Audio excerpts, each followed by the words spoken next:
Today we are going to discuss about theory of class and class conflict. മാർക്സിന്റെ ഒരു important theory ആയിട്ടുള്ള theory of class and class കോൺഫ്ലിക്റ്റിനെ കുറിച്ചാണ് ഇന്നത്തെ ക്ലാസ്സിൽ നമ്മൾ പറയുന്നത്.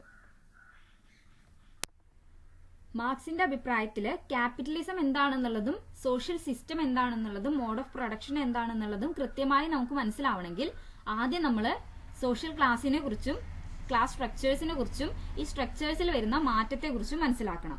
അപ്പോൾ എന്താണ് ക്യാപിറ്റലിസത്തിന്റെ റിയൽ നേച്ചർ എന്ന് അറിയണമെങ്കിൽ നമുക്ക് എന്ത് വേണം? ക്ലാസ് ഡിവിഷൻസിനെ കുറിച്ചും ഇതിന്റെ സ്ട്രഗിൾസിനെ കുറിച്ചും അറിഞ്ഞിരിക്കണം. വർഗങ്ങളെ കുറിച്ചും വർഗ സംഘർഷങ്ങളെ കുറിച്ചും കൃത്യമായി അറിഞ്ഞെങ്കിൽ മാത്രമേ നമുക്ക് ക്യാപിറ്റലിസത്തിന്റെ റിയൽ നേച്ചർ എന്താണെന്നുള്ളത് മനസ്സിലാവുള്ളൂ. ഈ വർഗങ്ങള് ക്ലാസിഫൈ ചെയ്യുന്നത് അല്ലെങ്കിൽ അത് ഡിവൈഡ് ചെയ്യുന്നത് പ്രധാനമായിട്ടും വർക്ക്, ലേബർ അതിന്റെ അടിസ്ഥാനത്തിലും ഈ പ്രോപ്പർട്ടീസും മീൻസ് ഓഫ് പ്രൊഡക്ഷനും ആര് ഓൺ ചെയ്യുന്നു എന്നതിന്റെ അടിസ്ഥാനത്തിലാണ്. Work and labour, ownership of property and means of production. വർക്കും ലേബറിന്റെ അടിസ്ഥാനത്തിലും പ്രോപ്പർട്ടീസിന്റെയും മീൻസ് ഓഫ് പ്രൊഡക്ഷന്റെ ഓണർഷിപ്പ് ആർക്കാണ് എന്നതിന്റെ അടിസ്ഥാനത്തിലുമാണ് ക്ലാസസ് ഡിവൈഡ് ചെയ്യുന്നത്. പ്രധാനമായിട്ടും ക്യാപിറ്റലിസത്തില് രണ്ട് ക്ലാസസ് ആണ് വരുന്നത്, ബൂർഷ്വാസീസ് ആൻഡ് പ്രൊലറ്റേറിയറ്റ്. ക്യാപിറ്റലിസത്തിൽ മറ്റ് ക്ലാസസും വരുന്നുണ്ട്, അതായത് landlords, petty bourgeoisie, peasants, അങ്ങനെ ഒരുപാട് ക്ലാസസ് വരുന്നുണ്ട്. പക്ഷെ ഏറ്റവും ഇമ്പോർട്ടന്റ് ആയിട്ടുള്ള ഏറ്റവും പ്രധാനപ്പെട്ട ക്ലാസസ് ഈ രണ്ടെണ്ണമാണ്, ബൂർഷ്വാസീസ് ആൻഡ് പ്രൊലറ്റേറിയറ്റ്. ആദ്യത്തെയാണ് ബൂർഷ്വാസി. ബൂർഷ്വാസീസ് എന്ന് പറഞ്ഞിട്ടുണ്ടെങ്കിൽ ക്യാപിറ്റൽ ഓൺ ചെയ്യുന്നത് ആരാണോ അവരാണ് ബൂർഷ്വാസീസ്. ഇവര് ലേബർ പവർ വാങ്ങിക്കുകയും ഈ ലേബേഴ്സിനെ ചൂഷണം ചെയ്യുന്നുണ്ട്. അങ്ങനെ ഈ ലേബേഴ്സിനെ എംപ്ലോയ് ചെയ്തുകൊണ്ട് അതിൽ നിന്നാണ് അവര് സർപ്ലസ് ഉണ്ടാക്കുന്നത്. ആ സർപ്ലസ് ഉപയോഗിച്ചിട്ടാണ് പിന്നീട് അവരെ ഉള്ള ക്യാപിറ്റൽ എക്സ്പാൻഡ് ചെയ്യുന്നതും. അപ്പോൾ ഈ ഇതിൽ പ്രധാനപ്പെട്ട കാര്യം എന്ന് പറയുന്നത് ലേബേഴ്സിനെ എക്സ്പ്ലോയിറ്റ് ചെയ്തിട്ടാണ് അവര് ക്യാപിറ്റൽ ഉണ്ടാക്കുന്നതും ആ ഒരു ക്യാപിറ്റലിന്റെ ഓണേഴ്സ് ആയിട്ട് മാറുന്നതും. പിന്നെ ഈ വർക്കേഴ്സിനെ എംപ്ലോയ് ചെയ്തിട്ട് അവർ സർപ്ലസ് വാല്യൂ ക്രിയേറ്റ് ചെയ്യുന്നുണ്ട്. ആ സർപ്ലസ് വാല്യൂ പ്രോഫിറ്റിന്റെ രൂപത്തിലോ ഇൻട്രസ്റ്റിന്റെ രൂപത്തിലോ റെന്റിന്റെ രൂപത്തിലോ ആവാം. അടുത്തതാണ് പ്രൊലറ്റേറിയറ്റ്. പ്രൊലറ്റേറിയറ്റ് എന്ന് പറഞ്ഞിട്ടുണ്ടെങ്കിൽ ലേബർ പവർ ഓൺ ചെയ്യുന്നത് ആരാണോ അവരാണ് പ്രൊലറ്റേറിയറ്റ് എന്ന് പറയുന്നത്. അവരുടെ കയ്യിൽ എന്ത് മാത്രമേ ഉള്ളൂ? ഈ അധ്വാനം മാത്രമേ ഉള്ളൂ. ശാരീരികമായി പണിയെടുക്കുക എന്നല്ലാതെ അവരുടെ കയ്യിൽ വേറെ ഒരു റിസോഴ്സസും ഇല്ല. ആകെയുള്ള കയ്യിലുള്ളത് എന്ത് മാത്രമാണ്? ഈ അധ്വാനം മാത്രമേ അവരുടെ കയ്യിലുള്ളൂ.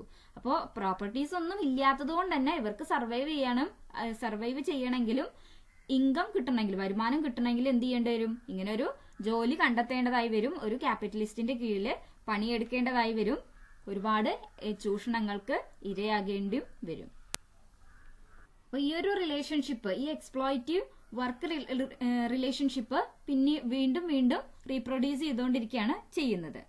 ഇപ്പോൾ ഈ ക്യാപിറ്റലിസ്റ്റിന് അല്ലെങ്കിൽ എംപ്ലോയർക്ക് പ്രോഫിറ്റ് ഉണ്ടാക്കുകയും കൂടുതൽ ക്യാപിറ്റൽ അക്യുമുലേറ്റ് ചെയ്യുകയും ചെയ്യണമെങ്കിൽ എന്ത് ചെയ്യേണ്ടി വരും? അവർ വേജസ് കുറച്ചേ പറ്റൂ. വേജസ് കുറച്ചെങ്കിൽ മാത്രമാണ് കൂടുതൽ പ്രോഫിറ്റ് ഉണ്ടാക്കാൻ പറ്റുള്ളൂ, ക്യാപിറ്റൽ കൂടുതൽ അക്യുമുലേറ്റ് ചെയ്യാനായിട്ട് പറ്റുള്ളൂ.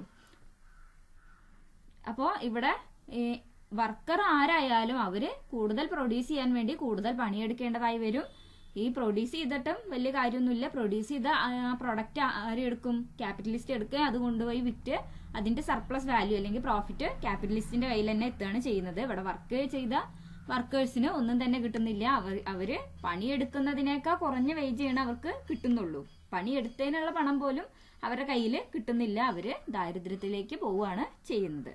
ഇതന്നെ ഈ ഒരു കാര്യം തന്നെ പിന്നെയും ഉണ്ടായോണ്ടിരിക്കും. ഓരോ ദിവസവും ഇതന്നെ പിന്നെ സംഭവിച്ചുകൊണ്ടിരിക്കുകയാണ് ചെയ്യുന്നത്. അപ്പൊ ക്യാപിറ്റലിസ്റ്റ് സൊസൈറ്റിയില് ക്യാപിറ്റലിസ്റ്റ് അല്ലെങ്കിൽ ഈ ബൂർഷ്വാസീസ് എന്തിനാണ് നോക്കുള്ളൂ? വേജ് കുറയ്ക്കാനും വർക്കേഴ്സിനെ കൂടുതൽ പണിയെടുപ്പിക്കാനാണ് നോക്കുള്ളൂ. എന്നിട്ട് അതിന്ന് സർപ്ലസ് അവർ കൂടുതലായി ഏൺ ചെയ്യും. അവർ ക്യാപിറ്റല് കൂടുതൽ അക്യുമുലേറ്റ് ചെയ്യും. എന്നാൽ ഈ വർക്ക് എടുക്കുന്ന ജോലി എടുക്കുന്നവർക്ക് എന്തുണ്ട്? അവർക്ക് ഒന്നും തന്നെ കിട്ടുന്നില്ല. അവരെപ്പോഴും പ്രോപ്പർട്ടി ലെസ് മെമ്പേഴ്സ് ആയിട്ട് തന്നെ നിലനിൽക്കുകയാണ് ചെയ്യുന്നത്. അവർ വീണ്ടും പോവർട്ടിയിലേക്ക് പോയിക്കൊണ്ടിരിക്കും. എന്നാൽ ഈ ബൂർഷ്വാസീസ് കൂടുതൽ സർപ്ലസ് ഉണ്ടാക്കുകയും കൂടുതൽ ക്യാപിറ്റൽ അക്യുമുലേറ്റ് ചെയ്യുകയും ചെയ്യുന്നു. ഒരു ക്യാപിറ്റലിസ്റ്റ് സൊസൈറ്റിയിൽ രണ്ട് വിഭാഗം ആളുകൾ വരുന്നുണ്ട്. അപ്പോൾ എക്സ്പ്ലോയിറ്റർ വരുന്നുണ്ട് ആൻഡ് സംവൺ ബീയിങ് എക്സ്പ്ലോയിറ്റഡ്. ചൂഷണം ചെയ്യുന്നവരുണ്ട്, ചൂഷണം അനുഭവിക്കുന്നവരും ഉണ്ട്. ഇവർ തമ്മിലുള്ള ഈ റിലേഷൻ എന്ന് പറയുന്നത് എക്സ്പ്ലോയിറ്റേറ്റീവ് മാത്രമല്ല, ചൂഷണപരമായിട്ടുള്ള റിലേഷൻ മാത്രമല്ല ഇവർ തമ്മിലുള്ളത്. And it is contradictory. രണ്ടുപേരും രണ്ട് എതിർവശങ്ങളിൽ നിന്നിട്ടാണ് പ്രവർത്തിക്കുന്നത്. എന്നാൽ ഈ രണ്ടുപേരും ഒന്നിച്ച് നിന്നെങ്കിൽ മാത്രമേ ഇക്കോണമിയിൽ പ്രൊഡക്ഷൻ നടക്കുന്നുള്ളൂ. ഇവർ തമ്മിൽ അവരുടെ താല്പര്യങ്ങൾ രണ്ടും വൈരുദ്ധ്യം നിറഞ്ഞു രണ്ടും രണ്ട് തലാണ്. പക്ഷെ ഇവരെ ഒത്തൊരുമിച്ച് നിന്നെങ്കിൽ മാത്രമേ പ്രൊഡക്ഷൻ നടക്കുന്നുള്ളൂ. രണ്ടുപേരും പ്രൊഡക്ഷന് അത്യാവശ്യമാണ്. ക്യാപിറ്റലും ഇപ്പോൾ ക്യാപിറ്റലിസ്റ്റിന്റെ ഭാഗത്തുനിന്ന് എന്ത് വേണം? ക്യാപിറ്റൽ ഉണ്ടാവണം. ലേബേഴ്സിന്റെ ഭാഗത്തുനിന്ന് ലേബറും ഉണ്ടായിരിക്കണം. എന്നാൽ മാത്രമേ എന്ത് ചെയ്യാൻ പറ്റുള്ളൂ? പ്രൊഡ്യൂസ് ചെയ്യാനായിട്ട് പറ്റുന്നുള്ളൂ. അപ്പോൾ രണ്ടുപേരും അത്യാവശ്യമാണ്. രണ്ടുപേരും തമ്മിലുള്ള റിലേഷൻ എക്സ്പ്ലോയിറ്റേറ്റീവ്, കോൺട്രാഡിക്ടറി ആണ്.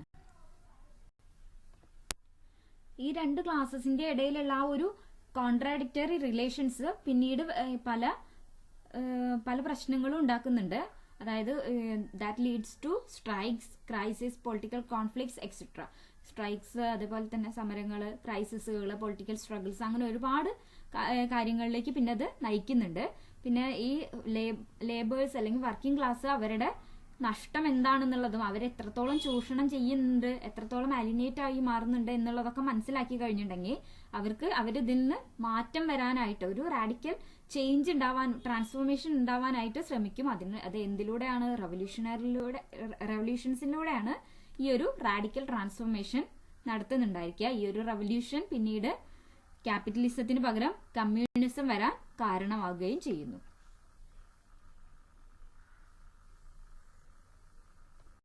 പിന്നെ പറയുന്നത് ഈ ക്ലാസസ് എന്ന് പറയുന്നത് പ്രോപ്പർട്ടി ഓണർഷിപ്പിന്റെ ബേസിസിലും ഡിഫൈൻ ചെയ്യുന്നുണ്ട്, അല്ലെങ്കിൽ പ്രോപ്പർട്ടി ഓണർഷിപ്പിന്റെ ബേസിസിലും ക്ലാസിഫൈ ചെയ്യുന്നുണ്ട്. ആരാണോ ഇവിടെ പ്രോപ്പർട്ടീസ് ഓൺ ചെയ്യുന്നത് അവര് ഒരു ഗ്രൂപ്പും മറ്റൊരു വേറൊരു ഗ്രൂപ്പ്, അങ്ങനെ ക്ലാസസ് ഡിവൈഡ് ചെയ്യാൻ പ്രോപ്പർട്ടി ഓണർഷിപ്പ് ഉപയോഗിക്കുന്നുണ്ട്. അപ്പോൾ ആരാണോ ഓൺ ചെയ്യുന്നത് അവര് ബാക്കിയുള്ളവര് ആ ഒരു പ്രോപ്പർട്ടിയിലേക്ക് എത്താതിരിക്കാൻ, അല്ലെങ്കിൽ ആ പ്രോപ്പർട്ടിയുടെ ഓണർഷിപ്പ് അവരിലേക്ക് പോകാതിരിക്കാൻ എപ്പോഴും ശ്രമിച്ചുകൊണ്ടിരിക്കും.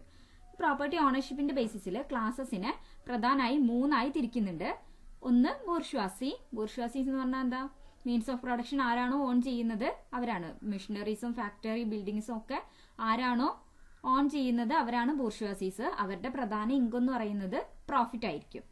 രണ്ടാമത്തെയാണ് ലാൻഡ് ഓണേഴ്സ്. ലാൻഡ് ഓണേഴ്സ് എന്ന് പറഞ്ഞെങ്കിൽ അവരുടെ വരുമാനം റെന്റ് ആണ്. ലാൻഡ് ആരാണോ ഓൺ ചെയ്യുന്നത് അവരാണ് ലാൻഡ് ഓണേഴ്സ്, അവരുടെ ഇൻകം റെന്റ്. മൂന്നാമത്തെയാണ് പ്രൊലറ്റേറിയേറ്റ്. പ്രൊലറ്റേറിയേറ്റ് എന്ന് പറഞ്ഞാൽ ആരാണോ ലേബർ, അധ്വാനം ഓൺ ചെയ്യുന്നത് അവരാണ് പ്രൊലറ്റേറിയേറ്റ്. അവര് ഈ ഒരു അധ്വാനം വേജസിന് വേണ്ടിയിട്ട് വിൽക്കാൻ തയ്യാറാകുന്നു. അപ്പൊ ഇവിടെ ക്ലാസസ് ഡിറ്റർമിൻ ചെയ്തിരിക്കുന്നത് പ്രോപ്പർട്ടിയുടെ ബേസിസിലാണ്, അല്ലാതെ ഇൻകത്തിന്റെയോ സ്റ്റാറ്റസിന്റെയോ ബേസിസിലല്ല. ഈ പ്രോപ്പർട്ടി ഡിറ്റർമിൻ ചെയ്യുന്നത് ഡിസ്ട്രിബ്യൂഷനും കൺസംഷനും ആയിരിക്കും. ഇതൊക്കെയാണ് പ്രൊഡക്ഷനും അതേപോലെ തന്നെ ക്ലാസസ് തമ്മിലുള്ള റിലേഷനൊക്കെ ഡിറ്റർമിൻ ചെയ്യുന്നത്.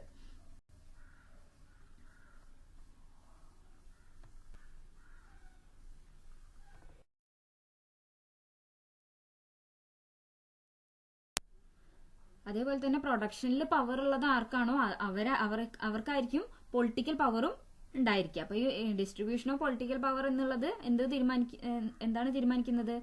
പ്രൊഡക്ഷനിലുള്ള പവർ. ആർക്കാണോ പ്രൊഡക്ഷനിൽ പവർ ഉള്ളത് അവർക്കായിരിക്കും പൊളിറ്റിക്കൽ പവറും ഉണ്ടായിരിക്കുക. അപ്പൊ ഈ പൊളിറ്റിക്കൽ പവർ ഉപയോഗിച്ച് ആർക്കവിടെ പൊളിറ്റിക്കൽ പവർ ഉള്ളത്? പ്രൊഡക്ഷനിൽ പവർ കൂടിയത് ബൂർഷ്വാസീസിനാണ്. അവരാണ് ക്യാപിറ്റൽ ഓൺ ചെയ്യുന്നത്. അപ്പോൾ ആർക്കാണോ പ്രൊഡക്ഷനിൽ പവർ ഉള്ളത് അവർക്കാണ് പൊളിറ്റിക്കൽ പവർ ഉള്ളത്. ബൂർഷ്വാസീസിനാണ് ഇവിടെ പൊളിറ്റിക്കൽ പവർ ഉള്ളത്. ആ പൊളിറ്റിക്കൽ പവർ ഉപയോഗിച്ചിട്ട് അവരവരുടെ പ്രോപ്പർട്ടീസ് പ്രൊട്ടക്ട് ചെയ്യാനും കൂടുതൽ പ്രോഫിറ്റ്സ് ഉണ്ടാക്കാനും ക്യാപിറ്റൽ അക്യുമുലേറ്റ് ചെയ്യാനും ശ്രമിക്കും. പിന്നെ എന്തെങ്കിലും ഒരു കോൺഫ്ലിക്റ്റ് ഉണ്ടാവുകയാണെങ്കിൽ അതിനെ ഇല്ലാതാക്കാനും ഈ ഒരു പൊളിറ്റിക്കൽ പവർ ആണ് ഉപയോഗിക്കുന്നത്. അപ്പൊ ഇത്രയാണ് നമ്മൾ ഈ ഒരു തിയറിയിൽ നമുക്ക് പറയാനുള്ളത്. എന്ത് വേണം? രണ്ട് ക്ലാസ്സസ് ആണ് മെയിൻ ആയിട്ട് വരുന്നത്, ബൂർഷ്വാസീസും പ്രൊലറ്റേറിയേറ്റും. അതെങ്ങനെ ഡിവൈഡ് ചെയ്യുന്നു? പ്രോപ്പർട്ടീസിന്റെ ഓണർഷിപ്പിന്റെ ബേസിസിൽ, മീൻസ് ഓഫ് പ്രൊഡക്ഷന്റെ ഓണർഷിപ്പിന്റെ ബേസിസിലാണ് ഡിവൈഡ് ചെയ്യുന്നത്. അവർ തമ്മിൽ ഉള്ള റിലേഷൻ ഒരു എക്സ്പ്ലോയിറ്റേറ്റീവും അതേപോലെ തന്നെ കോൺട്രാഡിക്ടറി റിലേഷൻ ആണുള്ളത്. അപ്പോൾ ഇങ്ങനെ ഒരു കോൺട്രാഡിക്ടറി റിലേഷൻ ഉള്ളത് കൊണ്ട് തന്നെ തൊഴിലാളികൾ അവരെ അടിച്ചമർത്തപ്പെടുക അല്ലെങ്കിൽ ചൂഷണത്തിന് ഇരയാവുകയാണെന്നുള്ളത് മനസ്സിലാക്കി കഴിഞ്ഞാൽ അവരുടെ റൈറ്റ്സിന് വേണ്ടി അവർ പോരാടും. റവല്യൂഷനിലൂടെ ഈ ഒരു ട്രാൻസ്ഫോർമേഷൻ ഉണ്ടാക്കാനായി ശ്രമിക്കും. ആ റവല്യൂഷൻ പിന്നീട് കമ്മ്യൂണിസം കൊണ്ടുവരും. ക്യാപിറ്റലിസത്തിന് പകരം കമ്മ്യൂണിസം കൊണ്ടുവരും എന്നുള്ളതാണ് മാർക്സ് വിശ്വസിച്ചിരുന്നത്. ഈ റിലേഷൻ ഒന്ന് നോക്കിയിട്ട് പോവാം.